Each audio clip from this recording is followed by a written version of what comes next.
And we're starting with some breaking news at this hour. Bracing for a strong response from India, Rattled Pakistan has launched two major air warfare drills. Sources to WION suggest that the Pakistan Air Force has commenced these exercises in the Central and Northern Air Command starting today.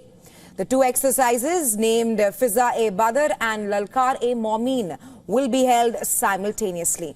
That's in the northern and the central AORs, respectively. The Pakistan Air Force will deploy the majority of its manned combat fleet in these AORs for the next few days. During these exercises, alongside unmanned systems, long-range air defense, electronic warfare with complete integrated command and control of the battle space. Now, within the Southern Air Command's exercises, which started earlier and are ending tomorrow, all three regional commands of the PAF will be deployed for separate exercises tonight.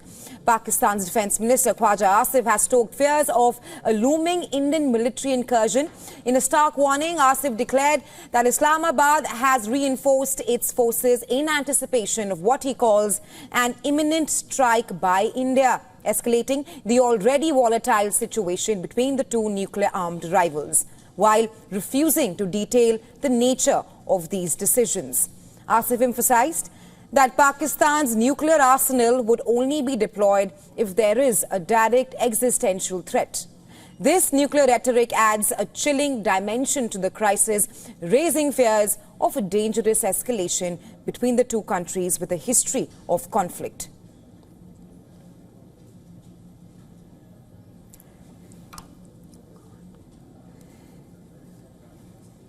And well, for more on this, we are now being joined by special correspondent Idris Lone.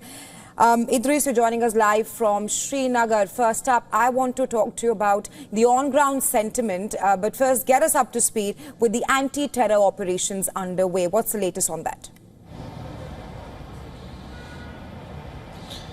Well, Raisha, multiple operations being carried out by security forces in various districts of Jammu and Kashmir.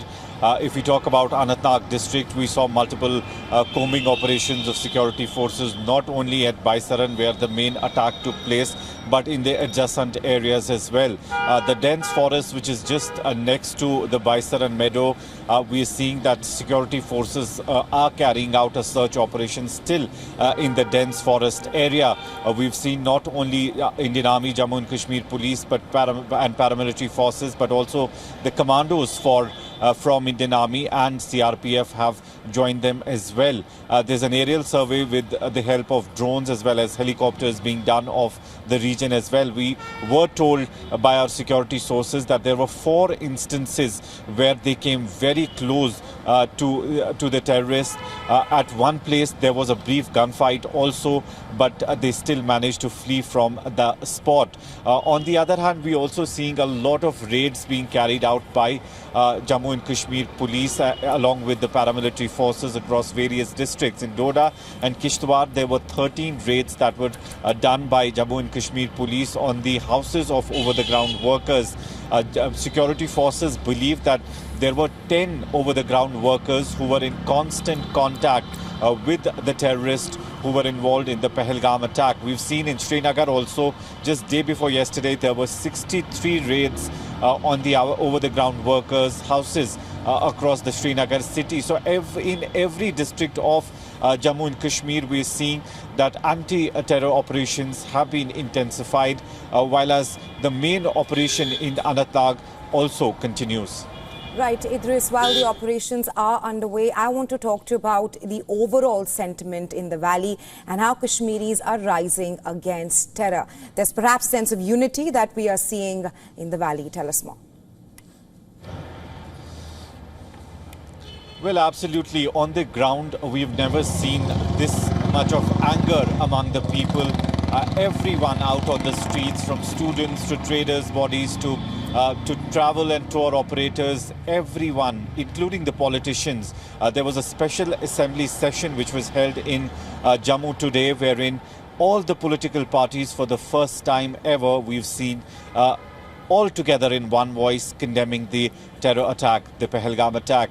We've also seen a great statement actually made by Umar Abdullah today, where he he not only condemned the attack, but also said that this is not a time to do politics. They have gathered, all the political parties have gathered in the assembly to condemn the attack and also call for peace and harmony, not only in Jammu and Kashmir, but across the country. So all the voices that are coming out, we are seeing for the first time that it has been resounding in the Jammu and Kashmir Assembly as well as we are seeing on the ground that people have come out in huge numbers condemning the terror attack that has taken place, in which 26 people were killed. It was one of the rarest attacks that have taken place in Jammu and Kashmir in decades, and that is one of the reasons everybody is out on the streets.